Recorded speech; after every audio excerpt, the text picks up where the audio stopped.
Un guerrero está listo para su muerte. Ha renunciado al deseo de permanecer en este mundo más del tiempo que le es asignado.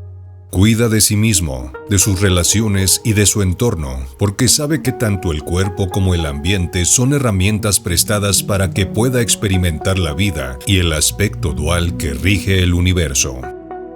Un guerrero ha muerto porque ha renunciado a este mundo. Entiende que nada le pertenece, mucho menos su cuerpo. Por lo tanto, no centra su vida en las pasiones materiales que solo lo atan y lo llevan al sufrimiento que genera el apego.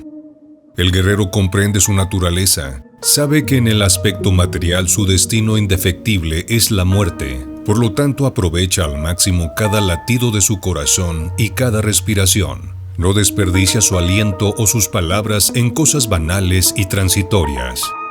Quien ha muerto aún estando con vida, ha muerto de forma mística, lo que se traduce en un estado absoluto de conformidad. Toma del mundo solo lo que necesita y valora con gran profundidad los aspectos más esenciales del mundo, entre los cuales están los paisajes, los cantos de las aves, la sonrisa en las personas, el amor en cada una de sus relaciones, la compasión, el calor y la luz del sol. El guerrero con su muerte atesora en su interior lo más valioso que pueda haber para un ser humano: la paz interior, la serenidad mental, emocional, la calma y el reposo. Por eso al morir descansa en paz. Ha abandonado la lucha de imponerse. Se ha alejado de la necesidad de acumular lo que no podrá llevarse. Se ha arrancado de encima la vanidad y el cansancio que genera la necesidad de sentirse reconocido, apreciado, tomado en cuenta. La muerte es un estado de vacuidad donde reina el silencio. Es un campo fértil y abonado para que crezcan las flores que han de embellecer la tierra. Entonces quien ha muerto para sí mismo ha logrado el florecimiento de su corazón. Un guerrero de la muerte florecida se procura una vida digna. Sabe que para estar bien en el mundo no necesita la opulencia y para su pueblo es un recurso de bienestar al cual pueden recurrir porque vive permanentemente al servicio. Para el guerrero la muerte es un estado interior en el que solo existe el presente, en el que no hay historia. Vive de instante en instante y su vida es el reflejo de la cultura de su pueblo. Por eso habla su lengua, practica sus tradiciones, sus valores, su educación, su arte.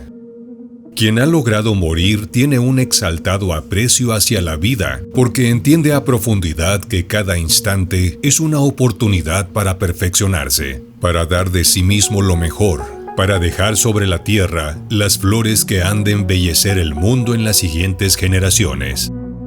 Por esto es que un guerrero de la muerte florida no tiene motivo para luchar, para pelear. Lo que le pertenece, nada ni nadie podrá arrancárselo, principalmente su dignidad. El guerrero de la muerte florecida es un buen embajador de este mundo. Es un representante digno de la humanidad en este maravilloso planeta. Por eso es que cultiva tanto al ser, para que al entregar el cuerpo se muestre con dignidad, con entereza. La vida que se aprecia a través de los sentidos externos, vista, tacto, gusto y olfato, generarán un sueño del cual es difícil despertar porque nos mantiene atados a la lógica de la física. Sin embargo, darle muerte a la vista cerrando los ojos, dando muerte al oído retirándonos al silencio, dando muerte al tacto inmovilizando el cuerpo y dando muerte al olfato al solo respirar profundo, nos lleva a un despertar porque damos pie a que florezcan los sentidos internos, aquellos con los cuales podemos apreciar al ser. Cuando aquietamos lo suficiente todos los sentidos, meditando, contemplando, ingresamos al mundo de los muertos, lugar en el que habitan aquellos que se han retirado del mundo material para integrarse al mundo del espíritu, donde se pueden conocer los misterios de la vida y de la muerte. De hecho, la humanización es un contacto profundo con la muerte, y si hemos de experimentar la muerte del cuerpo físico, estamos obligados a transitar por la muerte mística. Esta es la razón por la que nuestros ancestros nos hablaban de Tezcatlipoca, el espejo humeante, que en algún sentido lo podemos considerar como un paño frente a nuestro rostro, que no nos permite vernos y reconocernos en nuestra propia naturaleza. Quien ha aprendido a morir en sí mismo, ha limpiado el espejo de obsidiana con el cual solo percibía su sombra. Con la muerte, ha trascendido el espejo humeado, lleno de hollín que no le permitía contemplar las cosas a su alrededor. Sin duda alguna, la tarea más difícil en este mundo es morir en sí mismos. Entonces, trabajemos de forma personal para lograr ser guerreros de la muerte florecida.